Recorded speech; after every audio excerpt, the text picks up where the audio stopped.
JEE mains 2025 अप्रैल attempt यानी कि जो आपका सेकंड अटेम्प्ट है उसमें 2 अप्रैल 3 अप्रैल और 4 पेपर की जो पेपर्स हैं वो कंक्लूड हो चुके हैं। इस वीडियो के अंदर मैं आपको ये बताने वाला हूं मोस्ट एग्जैक्ट या फिर यू बोल सकते हैं most accurate marks versus percentile. Believe me guys, internet पे जितने भी वीडियो हैं, ढेर सारे बच्चों का रिव्यू सुनने के बाद मैंने आप सबके लिए डेटा तैयार किया है। ज्यादा से ज्यादा 5 नंबर ऊपर नीचे हो सकते हैं। मोर ओवर आपका जो मार्क्स वर्सेस परसेंटाइल का डेटा है वो यही रहने वाला है। तो वीडियो में बिना देरी किए आगे स्टार्ट करते हैं।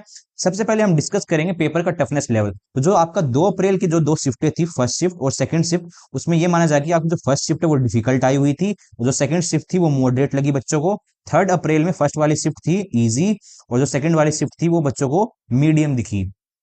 फोर्थ अप्रैल की अगर हम बात करें तो जो फर्स्ट शिफ्ट है वो डिफिकल्ट थी और जो सेकंड शिफ्ट थी वो मॉडरेट थी। आगे बढ़ते हैं, डिटेल में बात करेंगे हर एक शिफ्ट की। 2 अप्रैल में शिफ्ट वन में अगर आप फिजिक्स को अगर देखेंगे तो वो बच्चों को इजी टू मॉडरेट लगी। केमिस्ट्री सबसे डिफिकल्ट थी। अब तक पिछले सालों से ये ट्रेंड चलता आ रहा कि जो आपकी केमिस्ट्री वो सबसे इजी आई हुई थी, उसके बाद फिजिक्स दूसरे नंबर पे और सबसे टफ थी वो मैथ आया करती थी। लेकिन इस साल इस सेकंड अटेम्प्ट के अंदर एनटी ने थोड़ा सा ट्रेंड चेंज कर दिया। जो आपकी केमिस्ट्री है वो आ रही है ट्रिकी, लेंदी भी बोल सकते हैं। एक ही क्वेश्चन के अंदर मल्टीपल कॉन्सेप्ट यूज हो रहे हैं। तो अगर आपका एग्जाम फ्यूचर में एग्जाम है और आप एक क्वेश्चन के अंदर 5 से 10 मिनट से 5 मिनट से ज्यादा अगर फंसे रह रहे हो तो उस क्वेश्चन को वहीं पे छोड़ दीजिए, क्योंकि अगर उसमें आपका टाइम वेस्ट होगा, आपका आंसर भी नहीं निकल के आएगा। फिर आपका जो मैथ्स है उसको करने के लिए आपके पास कम टाइम बचेगा, जिस वजह से आपका जो ओवरऑल टाइम मैनेजमेंट है वो हिल जाएगा और आपका पेपर बिगड़ जाएगा। तो अगर एक क्वेश्चन के अंदर अगर आप ज्यादा टाइम स्पेंड करेंगे तो आपको बहुत ज्यादा लॉस होने वाला है। केमिस्ट्री में थोड़ा सा आपको फोकस करना है, ध्यान से पेपर करना है, क्योंकि जो आपके ऑप्शंस आ रहे हैं ए बी सी डी या फिर 1 2 3 4, वो भी ऐसे पूछ रहे हैं एनटीए की, वो भी एक दूसरे मिलते जुलते हैं, जिस वजह से बच्चे सिली मिस्टेक भी कर दे रहे हैं और केमिस्ट्री में उनको बहुत दिक्कतें आ रही है। सबसे ज्यादा केमिस्ट्री ने रुलाया है इस बार बच्चों को।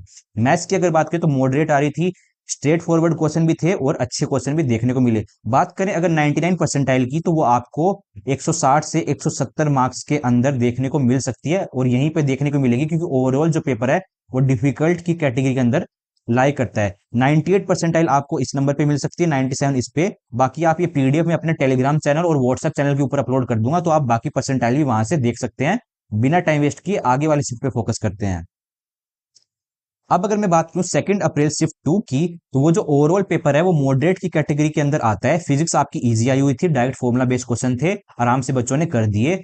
तो अगर आपके नंबर आ रहे हैं 60 से 70 तो आप आराम से फिजिक्स के अंदर 99 परसेंटाइल लेके आ सकते हो। केमिस्ट्री फिर से टफ पूछी गई, लेंदी पूछी गई, ट्रिकी पूछी गई।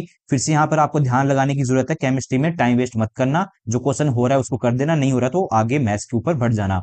केमिस्ट्री में अगर आपके आ रहे हैं 40 से 50 नंबर तो आपको 95 परसेंटाइल देखने को मिल सकती है। मैथ्स की अगर हम बात करें मॉडरेट टू डिफिकल्ट की कैटेगरी के अंदर मैंने इसको रखा है। 99 परसेंटाइल की अगर मैं बात करूं तो 170 से 185 मार्क्स के बीच में आपको 99 परसेंटाइल इस शिफ्ट के अंदर देखने को मिल सकती है। 90 परसेंटाइल आपको 101 से 110 नंबर के बीच में देखने को पक्का मिल जाएगी। इस डेटा के अंदर ज्यादा से ज्यादा +5 और -5 का अंतर हो सकता है, उसके ज्यादा और कुछ भी नहीं होने वाला है। नेक्स्ट अगर मैं बात करूं थर्ड अप्रैल शिफ्ट वन की, तो आप ये देख सकते हैं कि इस वाली जो शिफ्ट को वो इजी कैटेगरी के अंदर मैंने रखा हुआ है। बहुत सारे बच्चों का रिव्यू सुनने के बाद, डेटा देखने के बाद मैंने ये सारी चीजें बनाई हैं। फिजिक्स की अगर मैं बात करूं वो आपको इजी कैटेगरी के अंदर लाइक करती थी। केमिस्ट्री आपकी इजी आई हुई थी इस बार, जैसा एक्सपेक्ट कर रहे थे बच्चे, जैसे कि जनवरी अटेम्प्ट में जैसी आ रही थी या फिर प्रीवियस ईयर जो पेपर्स में जैसी केमिस्ट्री देखने को मिल रही थी वैसी केमिस्ट्री देखने को मिली। ऑर्गेनिक का अच्छा पोर्सन था, इनऑर्गेनिक का भी अच्छा पोर्सन था, और जो फिजिक्स थी वो थोड़ी कम थी। फिजिकल जो आपकी केमिस्ट्री है उसी पे डिपेंड कर रहा है कि आपका पेपर टफ आ रहा है या फिर इजी आ रहा है। फिजिकल के अगर ज्यादा क्वेश्चन पूछे जा रहे हैं तो पेपर टफ हो जा रहा है, कम पूछे जा रहे हैं तो पेपर इजी हो जा रहा है, क्योंकि फिजिक्स में ही जो आपका सेक्शन बी है उसमें ऐसे क्वेश्चन पूछे जा रहे हैं जिसमें मल्टीपल कॉन्सेप्ट यूज हो रहे हैं। ऐसा लग रहा है कि एडवांस के लेवल के क्वेश्चन केमिस्ट्री फिजिकल केमिस्ट्री के अंदर पूछे जा रहे हैं। मैथ्स आपकी मोड आई हुई थी। 99 परसेंटाइल की अगर मैं बात करूं तो आपको 190 से 200 नंबर के बीच में देखने को मिल सकती है, क्योंकि ये जो शिफ्ट थी वो इजी कैटेगरी के अंदर लाइक करती है। 90 परसेंटाइल आपको 110 से 120 नंबर के बीच में देखने को मिल जाएगी। आगे बढ़ने से पहले एक बहुत ही इंपॉर्टेंट बात मैं आप सबको बताना चाहूंगा कि अगर आप भी वो बच्चे हो जिसके दिमाग में बहुत सारे डाउट हैं कि भैया काउंसलिंग क्या होती है, जोसा काउंसलिंग क्या होती है, सीसेप काउंसलिंग क्या होती है, स्टेट काउंसलिंग क्या होती है, कैसे अप्लाई करते हैं, डेडलाइन क्या होता है, कब फॉर्म रिलीज होता है, या फिर आपको ये डाउट है कि आपकी रैंक के ऊपर आपको कोई कॉलेज मिलेगा भी या नहीं मिलेगा, गवर्नमेंट कॉलेज मिलेगा या मिलेगा, सीएससी मिलेगी या नहीं मिलेगी, क्योंकि जब मैं अपनी जेई की तैयारी कर रहा था मेरे मन में बहुत सारे डाउट आते दिमाग में कि ये प्रोसेस कैसे होता है, ये चीज कैसे करी जाती है। तो मैं भी ये सोचता था कि काश कोई यार ऐसा प्लेटफॉर्म हो या कोई ऐसा नंबर हो जिसमें मैं कॉल करके सिर्फ ये पूछ पाऊं कि ये चीजें कैसे होती हैं। तो आपके लिए इस चीज का सॉल्यूशन लेके आया है ए टू जेड काउंसलिंग। डिस्क्रिप्शन के अंदर आपको एक गूगल फॉर्म का लिंक दिया हुआ है, जैसे आप उस गूगल फॉर्म को फिलअप करोगे आपके पास विद इन 8 आवर्स हमारे जो कोई काउंसलिंग टीम में से कोई काउंसलर फोन करेगा और आपका हर एक डाउट क्लियर करेगा। आप जितनी मर्जी चाहें उतना उनसे बात कर सकते हैं। इसका प्राइस है सिर्फ 99 रुपीज। 99 रुपीज आप पे करके हमारे किसी भी काउंसलर से बात कर सकते हैं और अपना कोई भी डाउट पूछ सकते हैं। तो देरी बिल्कुल मत कीजिएगा। इस वीडियो के डिस्क्रिप्शन में आपको लिंक मिल जाएगा और कमेंट सेक्शन में भी लिंक मिल जाएगा। आगे बढ़ते हैं। 3 अप्रैल की बात करें और जो ओवरऑल जो शिफ्ट है वो आपकी मॉडरेट कैटेगरी के अंदर लाई करती है। फिजिक्स इजी आया हुआ था एज यूजुअल। फिर से केमिस्ट्री ने एक बार बच्चों को रिलाया, डिफिकल्ट ट्रिकी लेंदी आई और बच्चों से फिर से क्वेश्चन नहीं बने। मैथ की अगर मैं बात करूं मॉडरेट लेवल की थी बट लेंदी इसको कंसिडर किया गया है। 99 परसेंटाइल की अगर मैं बात करूं तो आपकी 175 से 185 मार्क्स के बीच में बन सकती है। 98 के लिए ये रहा, 97, 96, 95 और 90 परसेंटाइल आपकी 101 से 111 नंबर के बीच में देखने को मिल जाएगी। बढ़ते हैं फोर्थ शिफ्ट की तरफ। तो ये वाली शिफ्ट भी डिफिकल्ट कैटेगरी के अंदर लाई करती है। फिजिक्स आपकी फिर भी इजी थी, केमिस्ट्री मॉडरेट थी और जो मैथ थी डिफिकल्ट। मोस्ट सबसे ज्यादा जो मैथ डिफिकल्ट है वो इसी शिफ्ट की मानी जा रही है। 99 परसेंटाइल आपको 170 से 180 नंबर के बीच में देखने को मिल जाएगा फॉर श्योर। ज्यादा से ज्यादा +5 और -5 इसमें हो सकता है। बात करूं अगर मैं 90 परसेंटाइल की तो आप 85 से 96 मार्क्स के बीच में 90 परसेंटाइल एक्सपेक्ट कर सकते हो।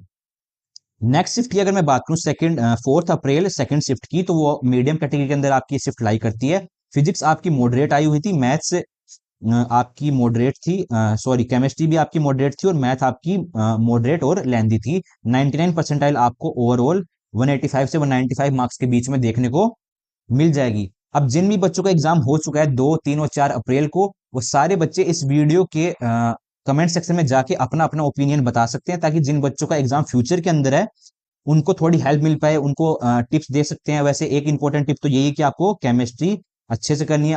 अभी के लिए आपको एक दो दिन का समय है, रिवीजन के ऊपर फोकस करना है, कोई भी नई चीज नहीं पढ़नी। अगर किसी एक भी क्वेश्चन के अंदर आप अटक जा रहे हो, चाहे वो मैथ का हो या केमिस्ट्री का हो, तो उसमें 5 मिनट से ज्यादा आपको नहीं देने हैं। सबसे पहले आपको जितने हो सके उतने क्वेश्चन अटेम्प्ट करने हैं। बाद में अगर आपके पास टाइम बच जा रहा है फिर से उस क्वेश्चन पे जा सकते हो और उस क्वेश्चन को सोल्व करने की कोशिश कर सकते हो। बाकी जेई हेल्पलाइन नंबर आपको डिस्क्रिप्शन के अंदर लिंक मिल जाएगा। आप जैसे उस फॉर्म को फिलअप करोगे हमारी टीम में से कोई काउंसलर आपको फोन करके आपके सारे डाउट क्लियर कर देगा। बाकी मिलते हैं नेक्स्ट वीडियो में। Thank you so much guys. और आपको ये वीडियो कैसी लगी मुझे कमेंट सेक्शन में वो भी बता दीजिएगा। वीडियो को एक लाइक करके चैनल को सब्सक्राइब जरूर से कर देना, क्योंकि आपकी जो काउंसलिंग जर्नी है वो हमारी टीम बहुत ही आसान बनाने वाली है। Thank you.